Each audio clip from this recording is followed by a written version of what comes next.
સનાતન ધર્મના 500 વર્ષ પહેલાંનું રામ રાજ્ય પાછું આવ્યું આજે. તેની ખુશીમાં આજે સાંજે દરિયાથાનમાં મહિલા મંડળની મોટી સંખ્યામાં બહેનો ભજન કીર્તન કરી રામલલ્લા કાલે પોતાના મંદિરમાં બિરાજમાન છે. તેની ખુશીમાં સનાતન ધર્મની બહેનોએ મોટી સંખ્યામાં રામ નામનો જય જયકાર સાથે ભજન કીર્તન કરી રહ્યા હતા.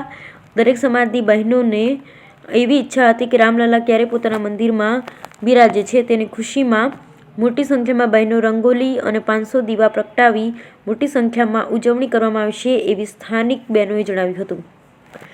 કાલે તો રામલલ્લા પોતાના મંદિરમાં બિરાજે છે અને સનાતન ધર્મના ભાઈઓ બહેનો જે 500 વર્ષથી રાહ જોઈ બેઠા હતા તેમની ઈચ્છા આજે પૂર્ણ થશે. Bureau report Rameshbhai Bhanushali, Naliya, Abdasa, Kutch. આજે 500 વર્ષથી આપણા રામલલ્લા એક ઝૂંપડીમાં રહે છે અયોધ્યામાં. આજે એમને પોતાનું સ્થાન જન્મસ્થાન મળી રહ્યું છે તેનો અમને ગર્વ છે.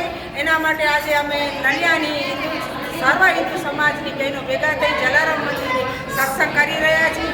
કેમ કે આજે 500 વર્ષથી જે રામલલ્લાને પોતાનો દુઃખ સહન કરવાની છે આપણને પ્રેરણા આપે છે. હરેક સંકટ મુસીબત રામાયણ શું છે કે આપણા માટે એક પ્રેરણારૂપ રામાયણ છે. એને કોઈ પણ સ્વરૂપથી તમે લઈ શકો છો. ધર્મની રીતે પણ રામાયણ સર છે. આપણે જીવનમાં આવતા સંકટોના મદદરૂપ થઈ શકે રામાયણ છે.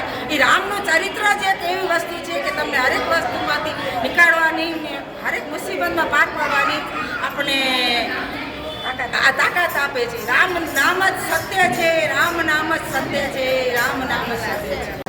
જય શ્રી રામ. અમે પાછું એક આયોજન એ પણ કર્યું છે સનાતન હિન્દુ ધર્મની બહેનોએ કે જલારામ મંદિરે રામ લક્ષ્મણ સીતાની પણ મૂર્તિઓ છે. એના અમે અનુરૂપ રીતે અહીંયા અમે દીપમાલાનું પણ આયોજન કર્યું છે, સત્સંગનું પણ આયોજન કર્યું છે, રંગોળી પણ બનાવીએ છીએ.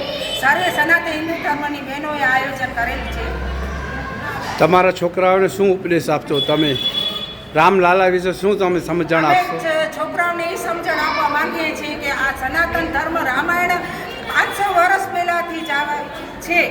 એનો તમે રામનો ચરિત્ર જોઈ અને એના સંસ્કાર તમારામાં લઈ આવો કે રામનો ચરિત્ર આપણે એના ન બની શકીએ પણ એક રામના ચરિત્રમાંથી કાંઈ પણ લઈને સારા વિચારો લઈ આવીએ છોકરાઓમાં. આજે મોબાઈલ બધાને દૂર કરી નાખ્યો છે. એ માટે એક જરૂરી છે કે ભગવાનનું વાતાવરણ તમારા ઘરમાં હોવું જોઈએ. છોકરાઓ માટે હનુમાન ચાલીસા છોકરાઓને આવડવી જોઈએ. કાંઈ ના આવડે તો જય શ્રી રામ, ઓમ નમઃ શિવાય બોલાવો છોકરાઓને.